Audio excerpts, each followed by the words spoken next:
Fellow compatriots, we have come to the end of another challenging year owing to our prolonged fight against coronavirus, which has also compounded slow economic growth and deepened economic hardships for business and household. Therefore, as we build the economy to improve our livelihoods, we do so aware of our commitment to creating a better life for all South Africans. The prevailing environment dictated by the COVID-19 pandemic and the global response to it is bringing to the fore both challenges and opportunities that collectively have changed how we do things, how we structure our lives, how we work and how we worship, as well as how we interact and conduct business. This changes demands on everyone's part more ingenuity and adaptiveness as we live alongside the virus. To date, we have demonstrated our ability to adapt and innovate as we did with the recently held elections of our local representatives, whose task is providing essential services to our communities. Through the recent elections, we confirmed that even under extraordinary circumstances of the COVID-19 pandemic, we do act with courage in making our voices heard. We communicated to the world that to us, no adversity is greater than our treasured right to exercise the constitutionally entrenched right to vote for the government of our choice. In the face of devastating pandemic, we have made a bold statement that we remain committed to building our country as a beacon of democracy and freedom. For those of us in government, these elections and their outcome offer a new opportunity to do things differently, to set our priorities right, and to deliver with speed better services to the people. During our last Christmas message, the mood in the country was subdued, and the situation we're finding ourselves in possibly hopeless. We went into the festive season grappling with a virus we knew little about it in terms of how best to respond to its devastating effects. We were gripped by fear and uncertainty. Since our knowledge of this COVID-19 pandemic has improved, we are in a far better situation than we were last season as a result of the development of vaccines to protect ourselves, our loved ones, and our communities. Despite cumulative cases of new infections and the recorded fatalities since the last festive season, we've made progress in sailing through the difficult period of the coronavirus pandemic. Through collaborative work and international solidarity, scientists continue to excellently and timelessly make discoveries that benefit the world in taking science-based decisions that place us in a better position to defeat COVID-19. We thank the President for all his efforts in securing us the much-needed doses of vaccines, while we continue to work hard to prevent the loss of lives. The increasing number of recoveries at the country level bears testimony to this scientific progress, as well as our level of preparedness for this fight. We salute all those who have chosen the path of vaccinating against the virus. Equally, we thank all the healthcare workers, COVID-19 vaccines ambassadors, sportsmen and women, artists who were in the front line of the vaccination campaign to encourage their fans to do the right thing for all our sake. With their action, we have edged closer to reclaiming our normal lives and freedoms, free of restrictions imposed on us by coronavirus. We encourage those who are still skeptical of COVID-19 vaccines and their efficacy to rethink their position in order to ensure that we move forward and together we defeat this virus. Vaccination remains a very important tool to contain the negative impacts of COVID-19 that continues to surge across the world. Fellow compatriots, Christmas is a time for love, hope, and giving. We regret that some amongst us have lost their loved ones. In the same vein, others have had the most challenging 2 years of their lives as a result of the loss of income due to COVID-19 pandemic. We know how painful this may be. We are conscious of how such adversity may shatter our hopes and dreams for a better life.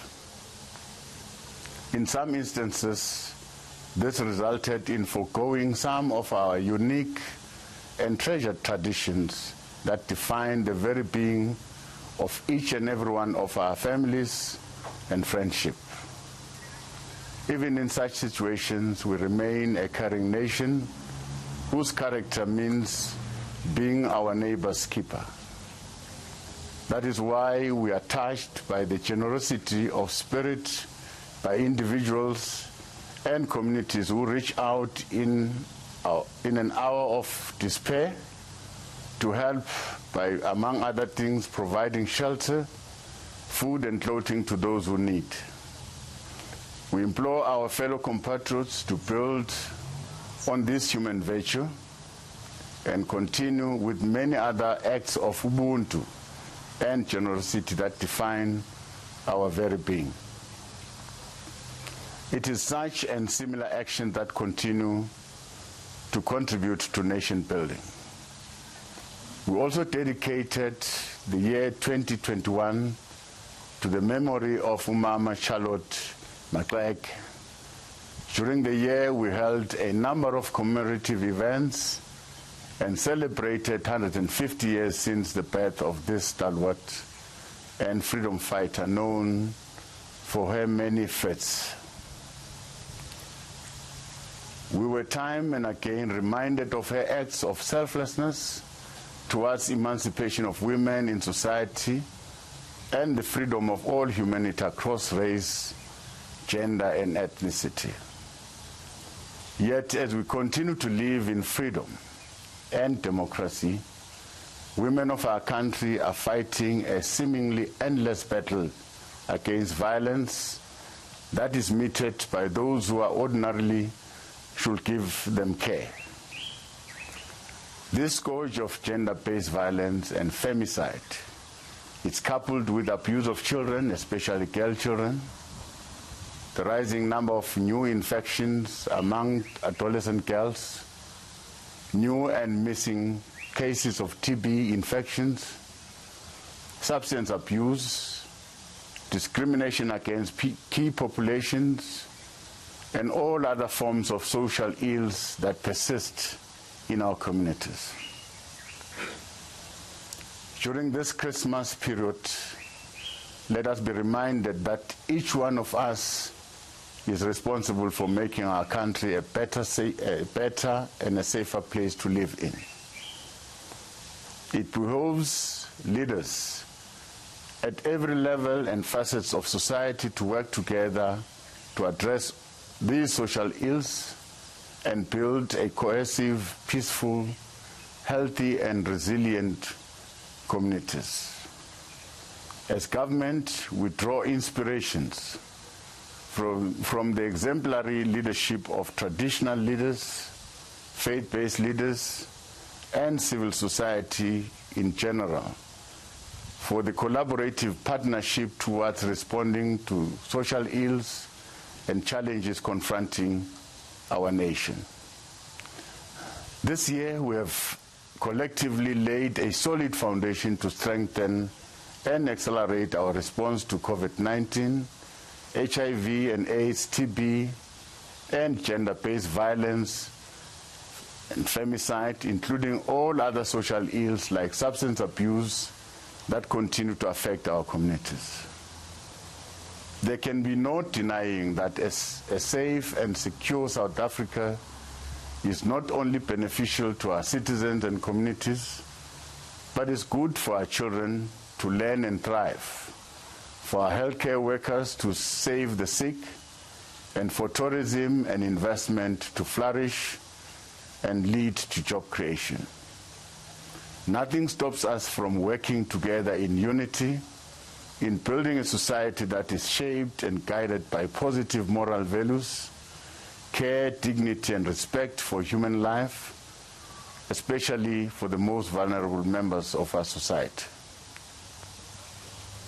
Fellow compatriots, this time of the year is called the festive season because it is associated with festivities and being together with family and loved ones. However, like the rest of the world, we're in the throes of the COVID-19 pandemic that is mainly driven by the Omicron variant and its various strains. We're also in a summer season that brings about extreme weather conditions in some parts of our country, resulting in fatal lightning, storms, and floods. In this regard, our thoughts and prayers are with the affected families in the OR Tambo districts of the Eastern Cape and Pietermaritzburg in KwaZulu-Natal, who lost their loved ones and suffered destruction of their properties. All the challenges should not make us fearful. Instead, we should all at all times necessarily take the necessary precautions and save our lives. Bound by our collective determination and unity of action, we will overcome the effects of COVID-19 pandemic and set our country on a firm path of recovery. We are a resilient nation that always triumphs. This too shall pass, and we will emerge stronger as a nation. Many of us will be traveling to various destinations throughout the country. Therefore, safety and security should become a priority to all of us. To this end, we have in all the spheres of government intensified our interventions to improve effectiveness of the Arrive Alive road safety campaign. We appeal to all road users, both drivers and pedestrians, to respect one another, obey the rules, and stay safe during this festive season. Even if we take this necessary precautions, let us hold on to the promise of a better tomorrow. For when we keep hope alive, we see light at the end of a dark tunnel that leads us to a better tomorrow. Let us be responsible citizens in words and in deeds. On behalf of the President and government, we wish you a restful period, a peaceful and safe festive season, and a Merry Christmas. We thank you.